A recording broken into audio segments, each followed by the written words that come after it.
Hey guys, so today what we're going to do is we're going to check out bulk loading. A few people have asked, and for those of you that don't know, bulk loading your own film is a pretty cool thing to do. So we've got a bulk loader here, we've got an empty canister, and we've got a 100-foot roll of black and white film.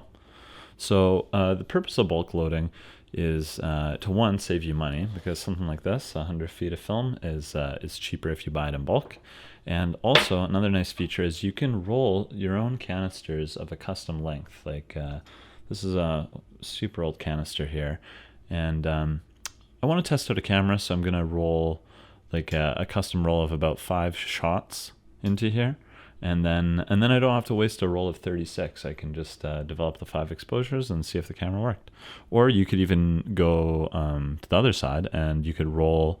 I think you can get more than 40 on a roll if you really roll it in there. I'm not sure what the exact limit is, but yeah, you could probably look it up online. Not sure.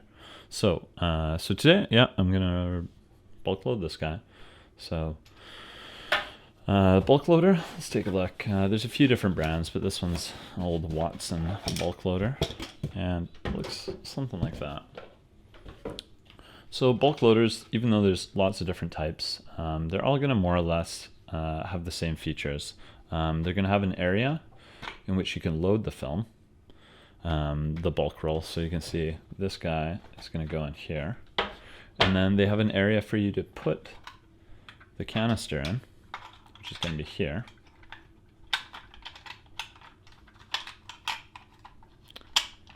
And basically, once the film's safely in here and locked in, you're going to load the leader into the canister itself. Actually, I loaded this the wrong way. But once it's in there, you have to tape it or fix it on there somehow. And then you're going to close this guy. Then it's light safe. You actually open the door between the two, and you start rolling your film on. And on this model, you'll see clicks. So I'll show you how many exposures are presently loaded in. And it goes up to, yeah, it goes up to 40 actually, or 39. And yeah, you just roll it in. So with the film itself, keep in mind that, let's see here, open in total darkness. So I wasn't sure if there's like a canister in here or something, but I believe it's just like inside here it's in a black plastic bag, and we'll have to do that in complete darkness. Open that up and load it into the bulk loader here. Let's take a look. Yeah, so previously this is the previous spool that was in there, and there's 100 feet just wrapped around it. So I'm going to go into the dark. I'm going to load the spool into this area, or rather load the 100 feet of film into this area here. And then also make sure that I pull a leader out so there's a little bit of film here. And once this goes on in the dark, we're going to tighten that on and make sure that the film gate here, the opening, that is going to be nice and secure closed. And then we can take it out into daylight and just pull a little bit more out, fix it to the canister, and then start winding it on. So let's give that a try. So also keep in mind that not every 35mm canister can be used with bulk loading. In this case, I'm using an old Agfachrome canister. And in this case, you can see right at the top here, the way it's crimped, it will actually allow us to open the canister and load the spool, or just the edge of it, so that we can start the bulk loading. And then you put it back in, and this should, let's see here, clip back on, and you're nice and light tight there. And then we start rolling the film into it inside the bulk loader. With newer canisters, there are ways to do it. For example, you can leave a little bit of film remaining when you get the film developed, or develop it yourself, and then tape your new film onto it and then have it rolled back in. But you can see the top and bottom of this won't allow you to actually open it without kind of destroying the canister. So it's much easier to get a reloadable canister.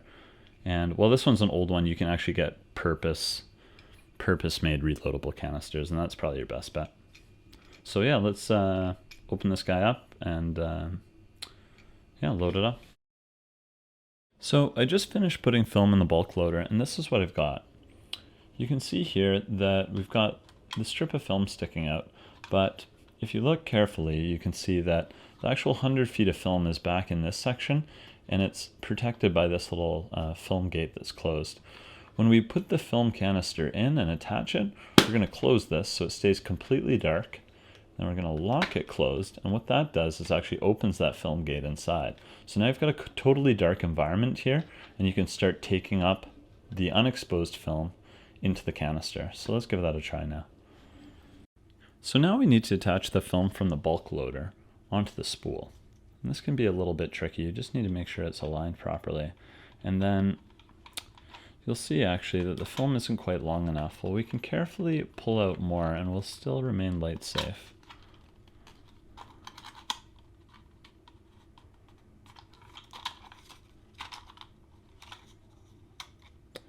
As for attaching it to the spool, I'd usually use something like Scotch tape, but in this case I'm in a jam, so I'm going to try it with gaff tape.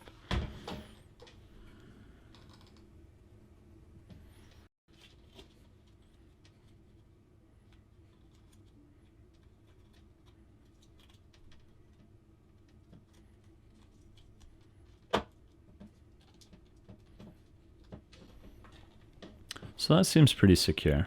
So the next step is to put the canister back on.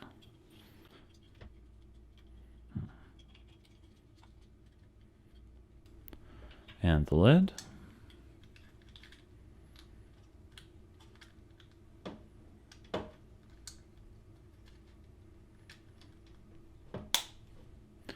There we go. So now the last thing to do is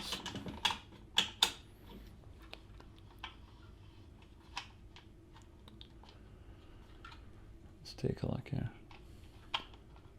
So now you can just test to make sure that it's actually going to be taking in film. That looks good. And the last step is to actually just close that up,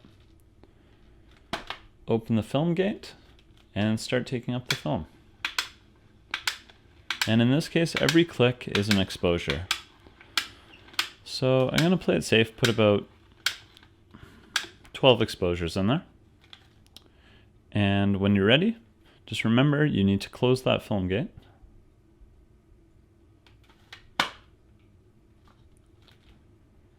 And you open it up. Now this section here is already exposed, so that's going to be your leader. But just pop the film